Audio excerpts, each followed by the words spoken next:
is coming right back at him. 2.4 seconds the gap now. So it's Brock chasing after Lowndes. We've got Bow in third, Neil Crompton up to fourth, and Alan Jones in the pack leader Racing Falcon in fifth position. Don't go away, there's plenty happening at the Plains.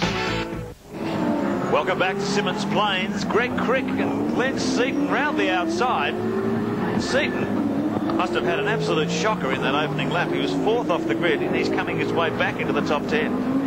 Glenn Seaton, an excursion off into the sand on about lap number 2. He has moved up to occupy position number 9 on the track. So there's Greg Crick, Tasmanian, leading privateer. Boy, this guy has shown a lot of impressive speed. That he has at Bathurst. Once again, he was awarded the leading privateer award and really gave some of the top running teams, the professional teams, a run for their money. Alcare Air Conditioning is the sponsor. Next Larry Perkins Commodore, upgraded to VR specification this year. Looks fabulous in its Alcare air conditioning colours. And Crick really has proved this year that the gap between the level 2 and the level 1 professional teams is closing all the time. He's currently running in 10th position, just behind Glenn Seaton, who's trying to continue charging through the pack. 11 laps down, this 21 lapper.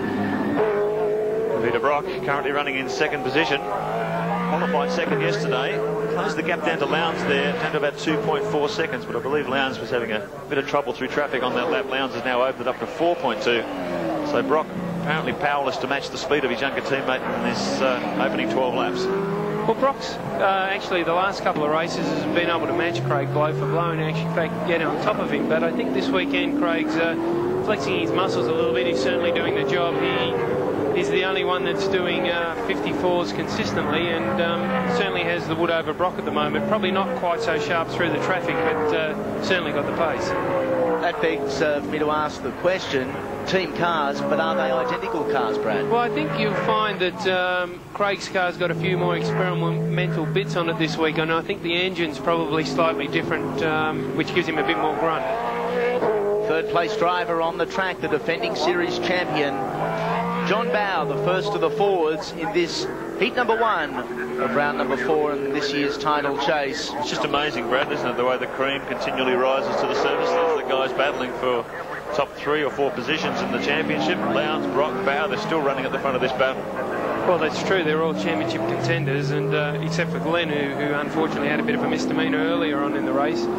They're certainly all fighting for the lead of the race. It's just a little bit of a pity that they've strung out to the degree they have at the moment. Well, we did lose Larry Perkins very early on. Then we lost Scaife and Gardner. Gardner has rejoined, as to as Perkins, but it's really shuffled the pack around a fair bit.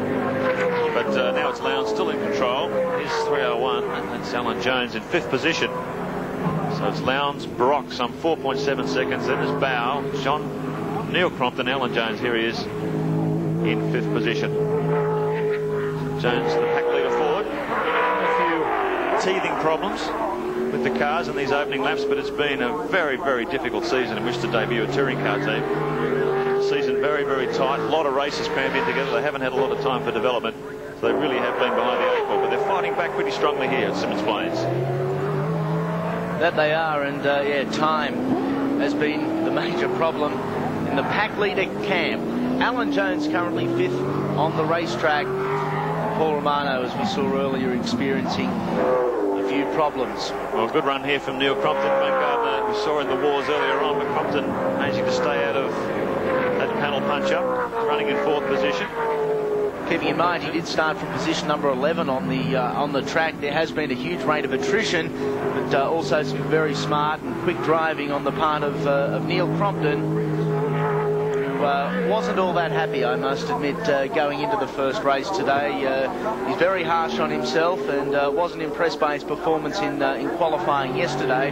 This will no doubt leave Neil with a smile on his face. We're certainly looking for some consistency in the championship, and this may have moving up the ladder. We take race cam with Glenn Seaton for the Ford Credit Falcon, working his way back through the field. He's still in 9th position. He's got Stephen Richards, the next guy ahead of him. Stephen Richards doing a fabulous job, running up in 8th position. There's Stephen Richards there, the Valvoline Cummins car. So Seaton really on the attack. He's caught him. Let's see if he can do anything about it as they come through the hairpin. Lap traffic there. Larry Perkins in the Castrol Commodore. This will be an interesting comparison of horsepower in the straight line, I guess, Bradley, because they all say that Larry is one of the most powerful cars in the field. The Seaton's really making big inroads here. Well, Glenn's never really been known for having more horsepower than anyone else on the circuit, and I think Larry's probably just braking there a little bit early out of courtesy to let Glenn get on with his battle. So Seaton, Larry very courteous there as Seaton gets his way through. He's got the eyes on Steve Richards, very fast privateer up in front of him. And just in front of Richards in the Valvoline entry, we've got the two Castrol cars of England Longhurst. There you can see Stephen Richards, and right behind is Seaton. Well, young Steve is in fact the top place privateer now, Andy. He's in front of Crick, so he's in 8th, Crick's in 10th. So Stephen Richards, baptism of fire, first year in 5-litre racing.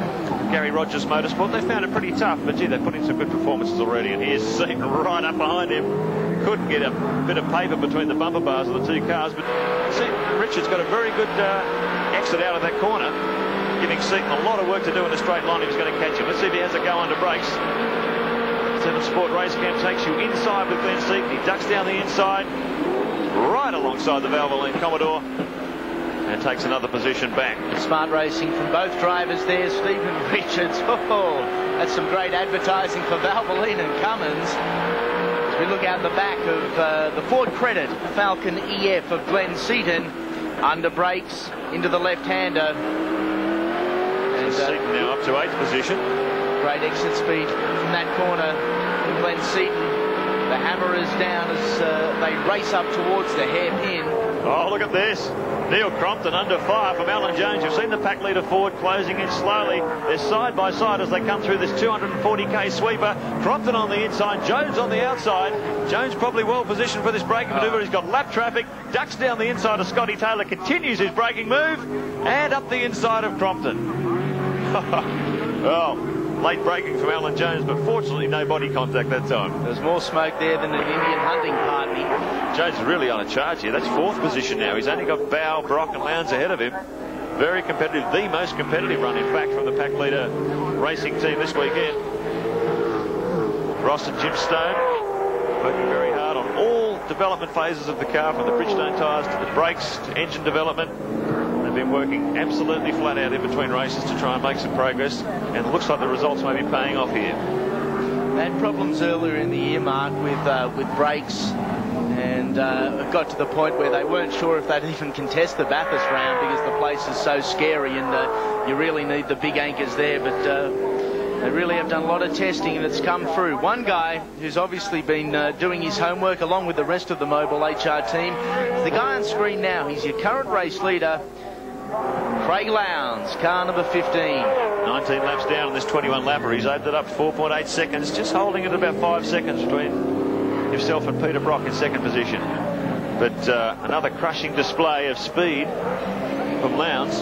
Had a terrible run at Bathurst with that collision with Gardner. He got served up pretty badly at the Australian Grand Prix meeting at Albert Park last weekend. But he really has resumed this crushing form that he showed in those opening 2 rounds. Winner at Eastern Creek, the winner at Sandown. He was 9th at Bathurst, 115 points. Currently 2nd in the championship behind John Bow on 132. So this is exactly the situation Lowndes would have wanted to beef up that point score and maybe grab back the lead of the championship this afternoon. Lowndes and Brock are circulating around a second faster than their nearest competitors, so it's quite a powerful display by them, and one wonders just who's going to get near them. They're certainly just driving away from John Bow. Last lap for Craig Lowndes, 2.41 kilometres to go. Peter Brock in 2nd position. Bow, some 4.5 seconds behind Brock, so the field has become quite spaced out at the front.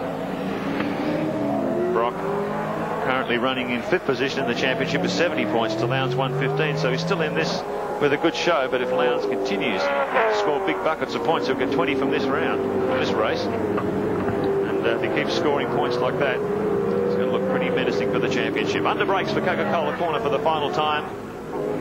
Clean run, got out the front, won the first corner, and just walked away from the pack. Craig Lowndes comes back toward the start-finish line to take victory in Heat 1 of the 96 Shell Australian Touring Car Championship, Symmons Plains Raceway. Crushing victory there to the youngster. 21-year-old Lowndes has got his championship right back on track. Brock in 2nd position, and I imagine John Bow will come home 3rd.